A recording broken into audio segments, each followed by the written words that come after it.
धन की लूट तो हो रही है, लेकिन तुम्हें धन दिखे तब ना। नदी बही जा रही है लेकिन तुम्हें प्यास लगे तब ना तुम पियो। प्यासे को नदी दिखाई पड़ती है, अब प्यासों को हजारों मील की दूरी पर भी नदी दिखाई देती है और वो यात्रा करके पहुंच जाता है। गैर प्यासे के सामने, घर के सामने से बहती है वो गंगा, तो भी उसे दिखाई नहीं पड़ती। ख्याल रखना, तुम्हें वही दिखाई पड़ता है जिसकी तुम खोज करते हो। जिसे तुम देखने निकले हो वही तुम्हें दिखाई देता है।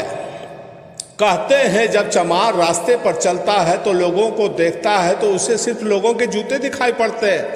सिर्फ जूते ही खोजने चला है, क्योंकि वह जूतों बनाने का काम करता है, इसलिए जूतों से हिसाब लगाता रहता है। जूता देख के पहचान लेता है चमार, करीब करीब तुम्हारी आत्मकथा को पहचान लेता है। जूते की खास्ता हालत बता देती है कि तुम इस बार चुनाव में हार चुके हो। जूते की चमक, दर्पण ऐसी चमक बताती है कि तुम जीत गए हो। जूते की चमक बता देती है कि जेब गर्म है या ठंडी। जूते की हालत बता देती है कि तुम्हें बुलाएं, तुम्हारे साथ मेहनत करें या तुम्हें विदा कर दे। और कहीं चले जाओ भाई तुम तो अच्छा है, क्योंकि तुम्हारा हालत खस्ता है, तुम उधारी करोगे। चमार तो हमेशा जूते को ही देख आदमी का अंदाज लगाता है। चमार तो जूते देखने के लिए ही बैठा है, उसकी ध्यान वहाँ है। दर्जी तुम्हारे कपड़े देखता है, दर्जी तुम्हें नहीं देखता, तुम्हारे कपड़े ही उसे दिखाई पड़ते हैं। तुम जो खोजने निकले हो वही ना तुम्हें दिखाई पड़ता है। इसे बहुत खूब गहराई में पकड़ो। वही रास्ता, वही सड़क, वही बाजार, तुम अलग अलग बार निकले हो और तुम्हें अलग अलग बार में अलग अलग दुकानें दिखाई पड़ी है। जीवन के छोटे छोटे तथ्यों पर विचार करो, तब वहां से बड़े तथ्यों की पकड़ आएगी। तुम जब भूखे होते हो तो भोजनालय, रेस्टोरेंट, होटलें इत्यादि दिखाई पड़ती हैं। उपवास करके एक दिन जाओ बाजार में, तुम पाओगे अरे इतने होटलें हैं यहाँ, इतने दुकानें हैं यहाँ, आश्चर्य लगेगा तुम्हें, इतने भोजन दिख रहा है, ये तो हम कभी ख्याल में भी नहीं आया था। क्योंकि तुम भरे पेट निकले थे, ख्याल में आने का तो कोई कारण ना था। फिर एक दिन भरे पेट जाओ, फिर वो तुम्हें दिखाई ना पड़ेगी। जिसकी कां वासना पीड़ित है उसे रास्ते पर पुरुष नहीं दिखाई पड़ेंगे, सिर्फ स्त्रियां दिखाई पड़ेगी। उसे तो पुरुष छूट ही जाएंगे, वो तो पुरुषों को मद्देनजर कर जाएगा। गुजरेंगे जरूर लेकिन उनकी कोई छाप उस पर ना पड़ेगी, क्योंकि जिसकी काम वासना तृप्त है उसे स्त्री पुरुषों से कोई भेद नहीं पड़ता। और जो काम वासना के पार जा चुका है उसका तो ये भी भेद करना मुश्किल हो जाएगा कि कौन स्त्री है और कौन पुरुष। स्त्री और पुरुष का तुम भेद तब तक करते हो जब तक तुम्हारे भीतर तलाश है, वासना है, प्रदीप्त है वो, नहीं तो कौन चिंता करता है। तुमने ख्याल किया, तुम वही देखते हो तुम जो खोज रहे हो।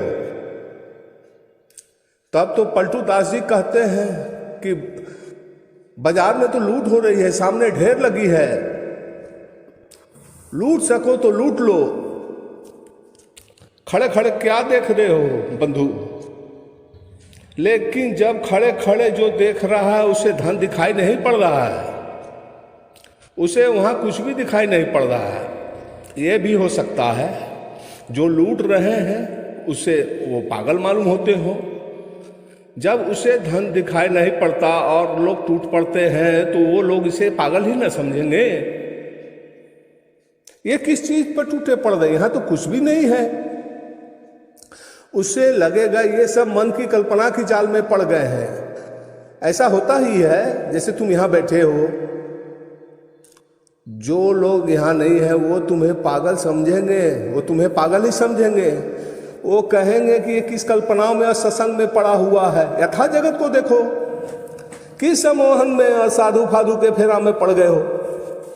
ये सब बातें हैं। इन सब बातों में मत जाना, घर गृहस्थी खराब हो जाएगी। बाल बच्चे को देखो, पत्नी को देखो, परिवार को देखो, अपने कर्तव्यों का ध्यान रखो, यथार्थ को देखो। किन बातों में पड़े हो? इतना समय दुकान पर लगाओ, बाजार में लगाओ, कुछ कमाओ। कमाई हाथ में आएगी तो कुछ काम आएगी। ये धर्म चर्चा, तत्व चर्चा, सत्संग किस काम में आएगी? इसकी रोटी बनाओगे कि कपड़े बनाओगे कि इसे छप्पर बनाओगे कि इससे बच्चों का पेट तो नहीं भरेगा, ना बीवी की साड़ी खरीद सकोगे। किस झंझट में पड़ गए हो? लोग तुम्हें समझाते हैं, लोग तुम्हें कहते होंगे अभी भी लौट आओ, ज़्यादा अभी नहीं गए हो, नहीं तो बाद में पीछे लौटना मुश्किल हो जाएगा। इसमें तुम बेसी मत उतर जाना, होश हवास मत खो देना। और उन्होंने तो पहले खो दिया है। उनकी बात भी तो ठीक तो है, उनकी तरफ से तो ठीक ही है। अभी लोग हमारे पास आए हैं सत्संग सुनने के लिए दूर दूर से, कोई जापान से, कोई जर्मनी से, कोई ईरान से, कोई इंग्लैंड से, कोई इथोपिया से, कोई अमेरिका से, कोई स्वीडन से आया है, कोई इंग्लैंड से आया है, कोई इटली से आया है। दूर दूर से लोग आए हैं। करीब करीब जमीन के हर तरफ से लोग यहाँ मौजूद हैं, सिर्फ चीन और रूस के छोड़ के लोग। लेकिन मेरे पड़ोसी भी हैं यहाँ, वे समझते हैं कि ये सब पागल हो गए, ये लोग का दिमाग खराब हो गया है कि ये लोग यहाँ आके जुट गए हैं। उनकी बात में भी तो सच्चाई है, उनकी भी तरफ से तो सच्चाई है। क्योंकि उनको यहाँ कुछ दिखाई नहीं पड़ता, यहाँ तो इन्हें सिर्फ लूट ही दिखाई पड़ रहा है। धन तो वे कमा रहे हैं, तुम तो यहाँ बैठे बैठे धीरे धीरे निर्धन हो जाओगे। तुम्हें लग रहा है कि तुम धन लूट रहे हो। तो एक बात समझो, धर्म और धन दोनों ही देखना पड़ता है। बाहर की वस्तुओं में उन्हें धन दिखाई पड़ता है, भीतर की वस्तुओं में उन्हें धन दिखाई नहीं पड़ता है। जिन्हें भीतर में अपना धन दिखाई पड़ता है, उन्हें बाहर की चीज़ों में धन नहीं दिखाई पड़ता। इसी तरह एक कहानी बता रहा हूँ। जब बुद्ध जो है सब चीज़ छोड़ के, राजमहल सब छोड़ के अपने सारथी बूढ़े के साथ जा रहे थे जंगल की ओर, वो संन्यास में जो है जाना चाह रहे थे, उस समय सारथी ने बुद्ध का पैर पकड़ लिया और कहा, ये क्या कर रहे हो, जंगल में कहाँ जा रहे हो? इस महल को छोड़ के, इस संगमरमर महल को छोड़ के, इतनी सुंदर पत्नी यशोधरा को छोड़ के, इस महल में पैदा हुए अपने भाई को छोड़ के, बाप को छोड़ के तुम जा कहाँ रहे हो? तुम बूढ़े बाप के हाथ की सहारा हो, लकड़ी हो। इतना बड़ा महल, संगमरमर महल तुम छोड़ के, ये अय्यासी छोड़ के कहाँ जा रहे हो?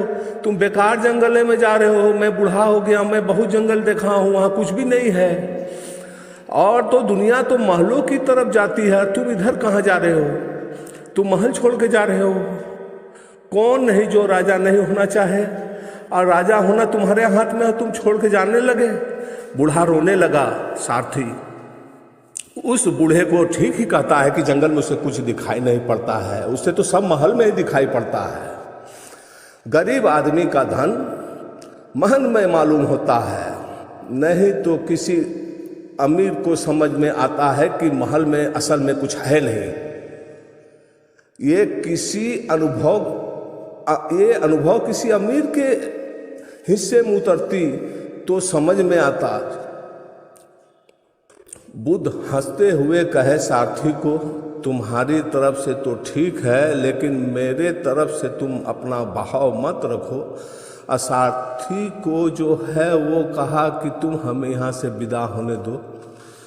तुम जिसे महल कहते हो, मैं उसे कहता हूँ कि ये लपटों में जलता हुआ महल है।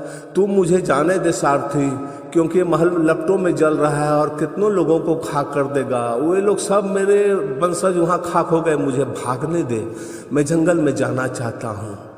वो बूढ़ा घूर के देखता है महल के तरफ, कोई लपटे हैं क्या? तो देखता है कोई लपटे नहीं हैं। और बुद्ध ने जो कहा था ठीक ही कहा था, क्योंकि जंगल में ही मिला।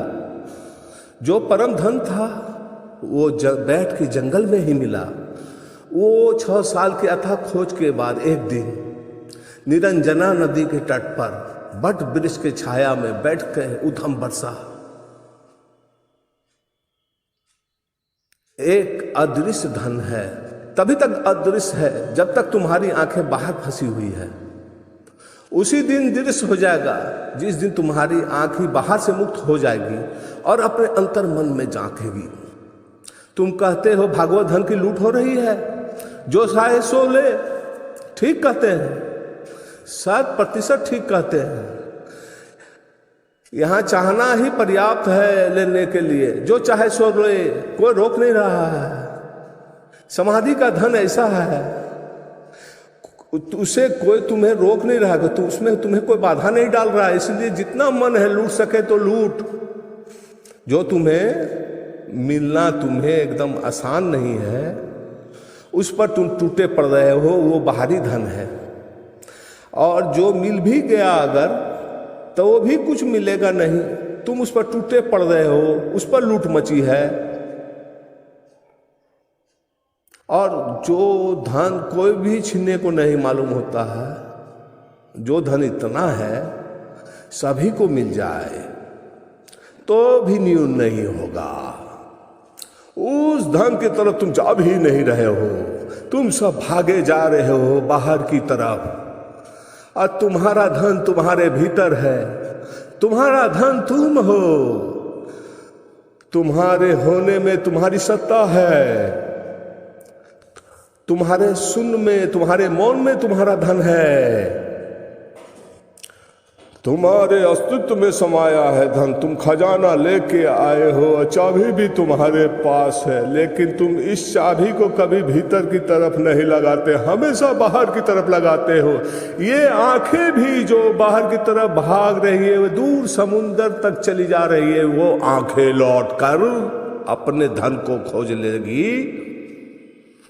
यही हाथ जो सारे संसार को देखते फिर रहे हैं, इन हाथों में छिपी हुई ऊर्जा भीतर लौट के परम धन को संभाल लेती तो कितना अच्छा होता। लेकिन कोई रोकता नहीं, फिर भी तुम उसके प्यासे नहीं हो। तुम अभी संसार से शायद थके नहीं, तुम्हें लगता है शायद यहां हो, आज नहीं मिला कल मिले। जितना मिला है शायद इससे इतने तृप्त नहीं हुए, तो और ज्यादा मिल जाए तो शायद तृप्ति हो जाए।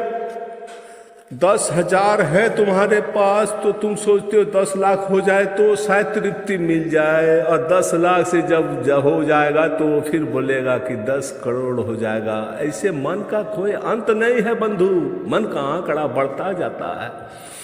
तुम जहां रहोगे वहीं से मन का आंकड़ा बाहर। मन कभी भी तुम्हें ऐसा कभी मौका नहीं देगा कि अब आगे नहीं। याद रखना, यही सबसे बड़ी है। और अपने अंतर मन के धन को खोज लेना है। इस धन से जो मुलाकात कर लेता है, इस धन को जो संभाल लेता है, वो धन्य धन्य हो जाता है। जय परमात्मा, हर हर महादेव। आप हमारे चैनल को जरूर सब्सक्राइब कर लें। इसी तरह